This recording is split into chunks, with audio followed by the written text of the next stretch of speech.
Елинденската организација и Македонската емигрантска федеративна организација, МЕФО, настојувале како легални емигрантски македонски организации во Бугарија да дејствуваат со легални средства меѓу емиграцијата, за да го зачуваат духот на Илинден, да ги негуваат револуционерните и ослободителни традиции, да придонесуваат за културно и политичко издигнување и воспитување на помладите македонски генерации. Македонската емигрантска федеративна организација, разрешувањето на македонското прашање по завршувањето на Првата светска војна, го гледа преку создавањето на независна федеративна македонска држава, која ќе послужи како обединувачка алка во создавањето на една Балканска федерација.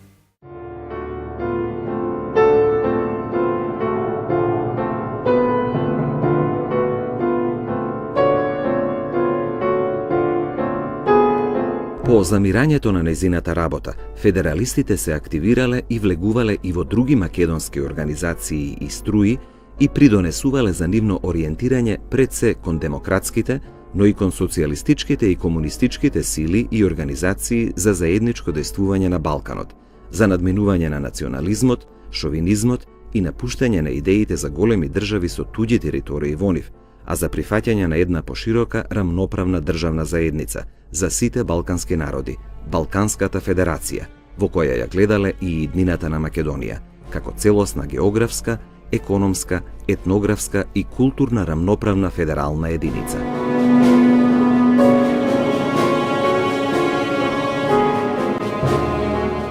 Еден од најистакнатите дејци на македонското легално федеративно движење е идеологот и теоретичарот на Македонската емигрантска федеративна организација Владислав Ковачев. Тој, по завршувањето на Првата светска војна, кога се уште не биле подпишани мировните договори, со својата брошура Автономна Македонија, јасно и категорично ќе застане зад идејата за создавање на автономна Македонија. Исто како и Димо Хаджидимов со неговата брошура Назад кон автономијата, Ковачев, пишувајќи ја Автономна Македонија во пресрет на Париската мировна конференција, во неа јасно и категоричко бара прифаќање на идејата за создавање автономна Македонија, како одделна, самостојна политичка единица во низините географски и стопански граници под гаранција на друштвото на народите.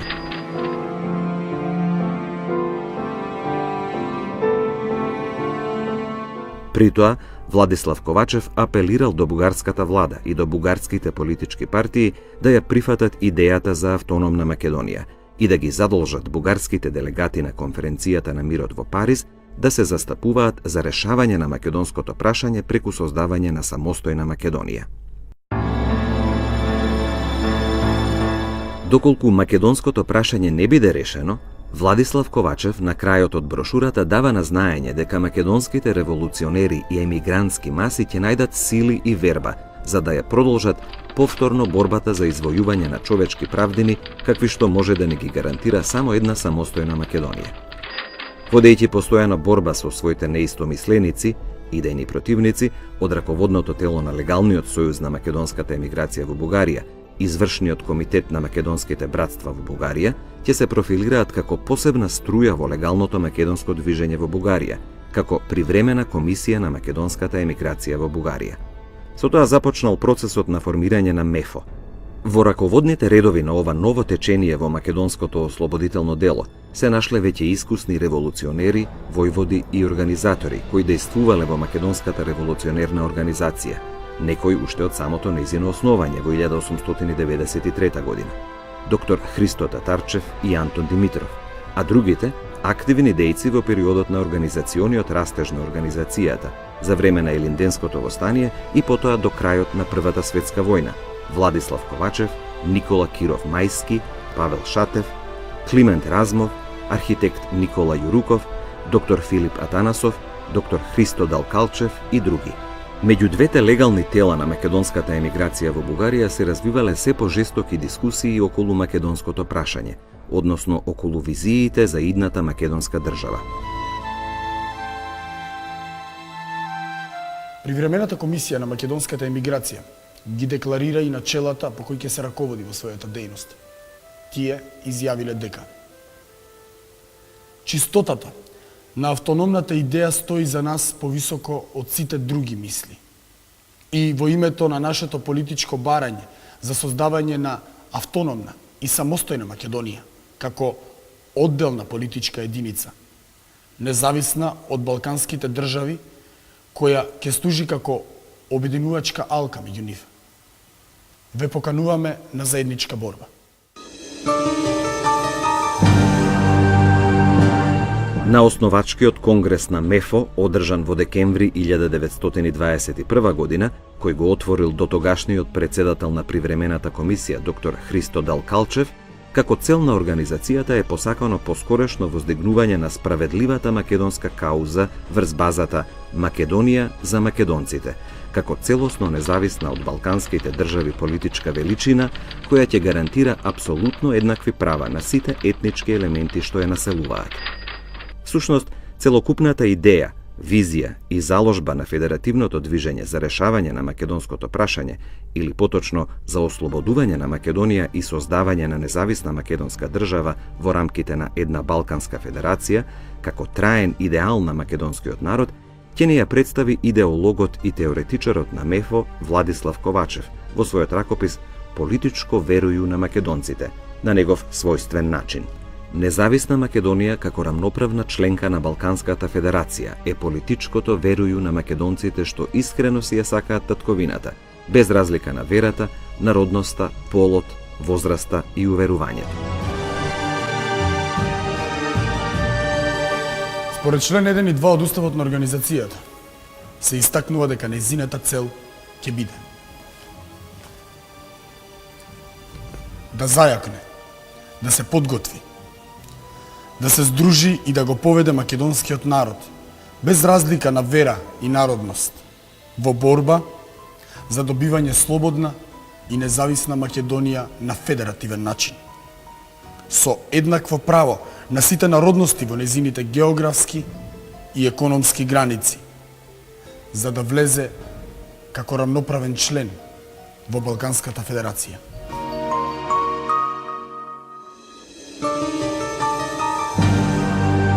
МЕФО, сметајќи го македонското население и македонската емиграција за основни фактори за решавање на македонското прашање, покажала значителна активност околу обединувањето на целокупната македонска емиграција. Во таа смисла, на страниците на својот печатен орган ќе потенцира: ние треба еднаш за секогаш да разбереме дека нашиот спас е исклучително во нашите раце. Впрочем, ослободувањето на Македонија пред се е дело на сите нејзини синови, без разлика на вера и националност. Од нашата силна волја, од нашата длабока верба во светлата иднина, како и од нашата сплотеност и еднодушност, во значителен степен зависи реализирањето на нашиот идеал, создавањето на самостојна Македонија.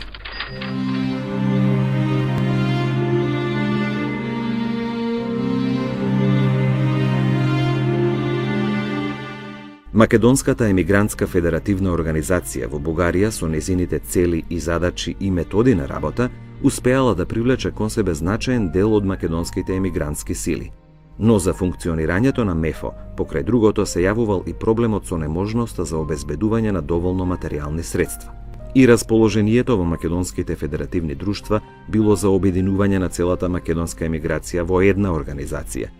И покрај свесноста дека тешко ќе може да се соработува со извршниот комитет на Сојузот на македонските братства во Бугарија, поради недоразбирањата и разидувањата од различен карактер, го натерало раководното тело на МЕФО да се одлучи за обединување со извршниот комитет. Во овие активности, меѓу најактивните дејци на МЕФО кои ги бранеле своите принципи и на самиот обединувачки конгрес на емиграцијата, се двајцата правници со европско образование и широки демократски погледи, Владислав Ковачев и Павел Шатев. Сепак, по двегодишни усилби за сплотување на македонската емиграција во Бугарија, во јануари 1923 година се создава една организација – Сојузот на македонските емигрантски организации, кој официјално ги обедини МЕФО и Сојузот на македонските братства. Во документите донесени на Обединувачкиот конгрес се вклучени неколку основни елементи од идејната платформа на федералистите, како што се организационата структура во која федеративното начело е целосно застапено, а исто така и подвлекувањето на неопходноста од заедничките дејства и рамноправноста на потиснатите народности во Македонија и пропагирање на идејата за Балканска федерација. МЕФО, како легална емигрантска организација во Бугарија, го прифатила федеративниот систем, зашто во неговото остварување гледала најреална можност за реализирање на правото на македонскиот народ и народностите за самоопределување и конституирање на македонската држава во нејзините географски и стопански граници.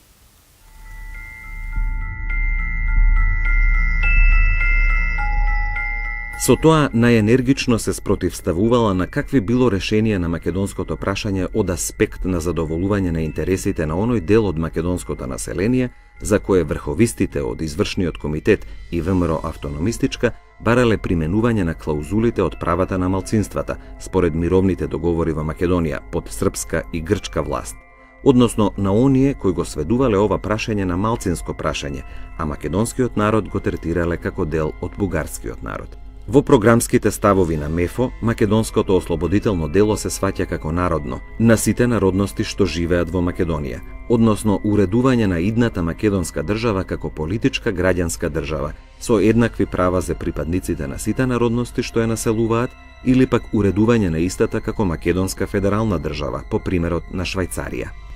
Раководството на Македонската федеративна организација активно ќе се вклучи во преговорите за обединување на македонското движење одржани во март и април 1924 година во Виена, со посредство на советскиот фактор. По објавувањето на Мајскиот манифест и по откажувањето од истиот од страна на Тодор Александров и на Александар Протогеров, во редовите на македонското движење се случиле силни вознемирувања и пресметки помеѓу различните струи во движењето, во кој голем дел од федералистите биле ликвидирани. Од оние кои што успеале да ја напуштат Бугарија и на тој начин да си го спасат животот, поголем дел продолжиле со определбата кон принципите од Мајскиот манифест и се ориентирале кон ВМРО Обединета. Не можејќи да ги прифатат во целост насоките и идеите на комунистичките центри, македонските федералисти во ВМРО Обединета се издвоиле како национал-федеративна струја во организацијата.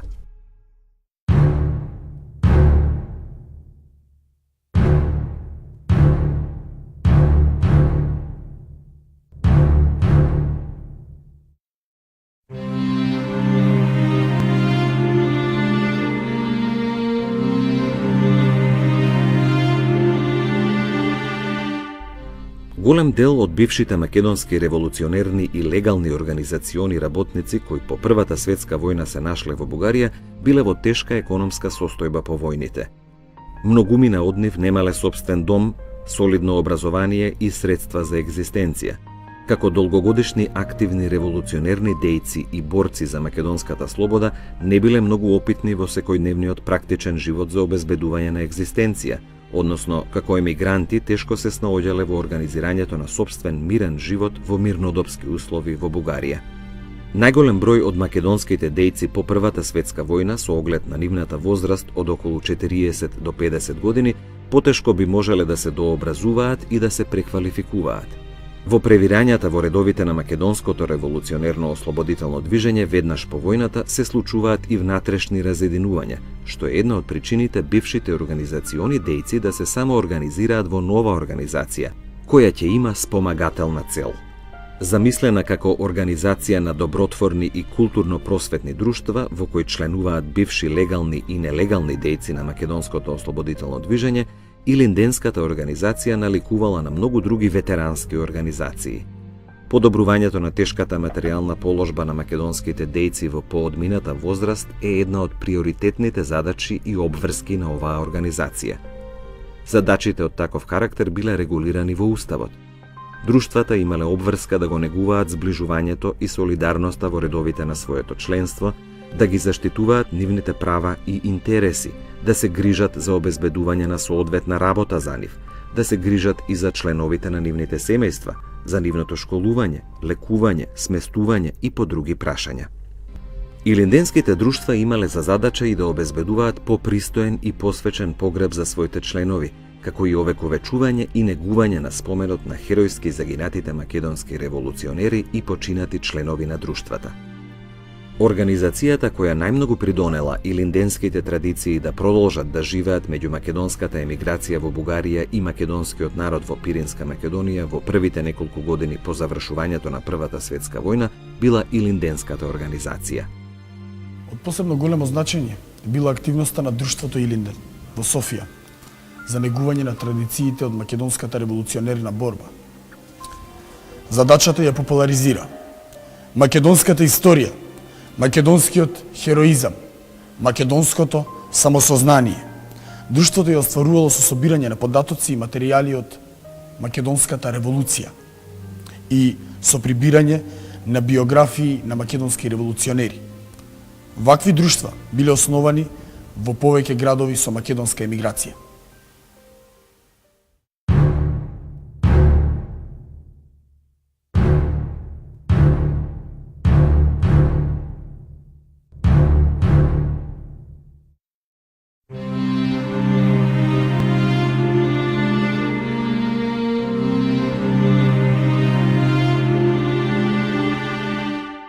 Прв печатен орган на Илинденската организација е весникот Илинден, под редакторство на македонскиот револуционер уште од време на Илинденското востание Арсенij Јовков.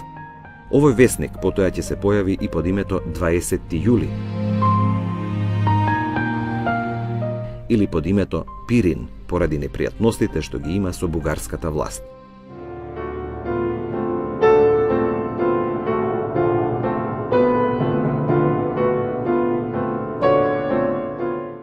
На идеја и со средства од Илинденската организација, Арсенij Јовков, како сценарист и снимател, го подготвил филмот Македонија во слики, кој представува визуелен колаж на Македонија и обид за рекапитулација на македонската ослободителна идеја и нејзините најзначајни протагонисти.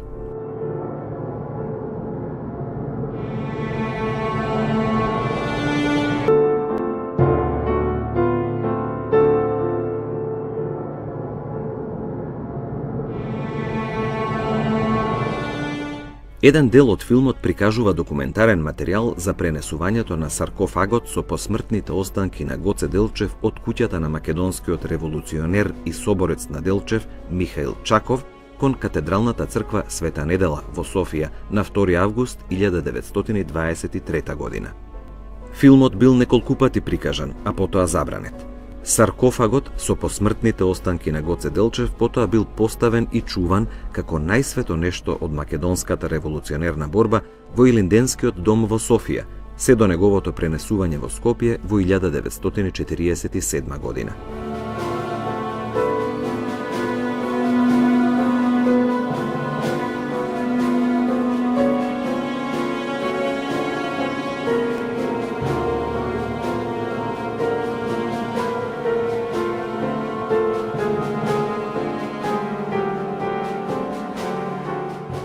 На почетокот Илинденската организација се дистанцирала од политичкиот живот на македонската емиграција во Бугарија, но со својата дејност во 1923 и 1924 година и таа почнува да ги осудува настојувањата на бугарската реакционерна буржоазија да го потчини целото македонско движење на бугарската државна политика, а со тоа многу придонела за понатамошна афирмација на принципот на самостојност на македонското ослободително движење и воопшто на македонската самостојност. Во написот на Арсенij Јовков, македонските организации, меѓу другото се вели: улогата на културно-просветните македонски организации, слично на сите неполитички корпорации во светот, е да ја популаризираат по своите широки маси македонската историја, македонскиот хероизам, македонското самосознание, да плачат со солзите на својата татковина, да бидат пионери на еден почист морал, да култивираат почисти чувства и надпревар за работа.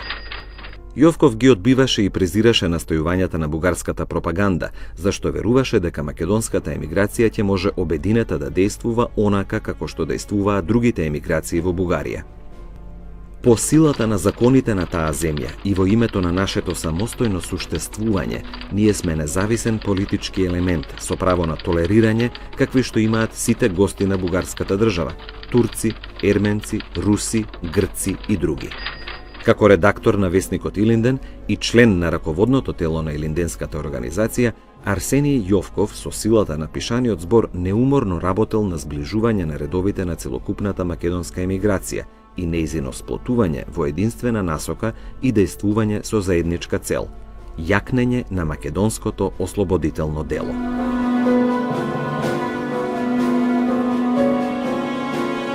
Во резолуцијата усвоена на основачкиот конгрес на Илинденската организација, меѓу другото се констатира дека Илинденската организација ќе војува за одвојување на емиграцијата од политичкиот живот во Бугарија,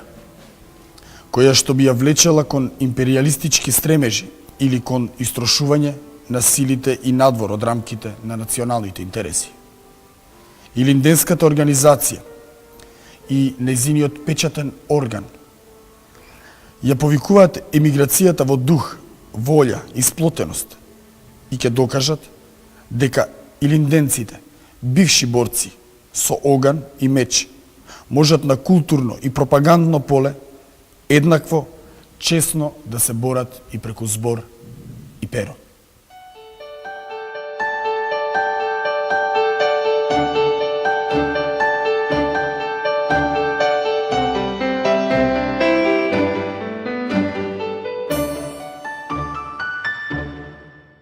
На крајот, Илинденската организација ги повикува сите бивши македоно-одрински револуционери кои се членови или уште не на организацијата да ги збијат редовите, да бидат обединети и сплотени. Илинденците се изјаснуваат и против политиката на владите и на Александар Стамболиски и на Александар Цанков и како единствен спасоносен пат за македонскиот народ и за македонската емиграција го посочуваат патот на самостојна револуционерна борба, која во единство со онеправдените балкански народи и против империалистичката политика на балканските држави ќе го доведе македонскиот народ до саканата цел – независна Македонија и Балканска федерација.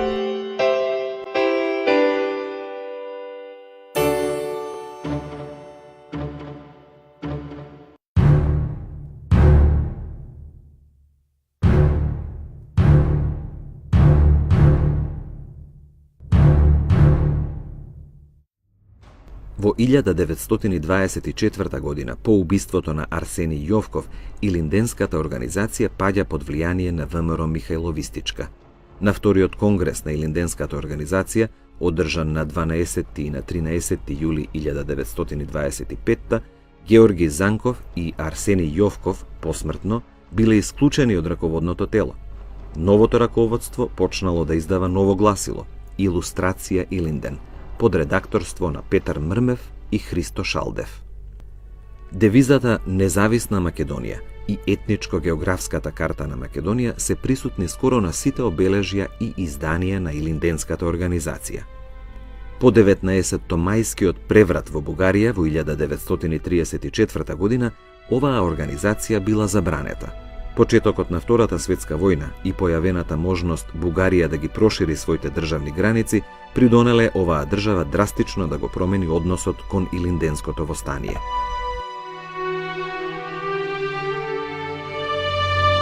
Во пролетта 1947 година, во време кога било распространето мислењето дека македонското национално прашање во Бугарија ќе биде решено со давање на културна автономија во Пиринскиот дел на Македонија и со отворање на македонски училишта, библиотеки и театри, Илинденската организација, заедно со македонските братства и Македонскиот научен институт, била само растурена.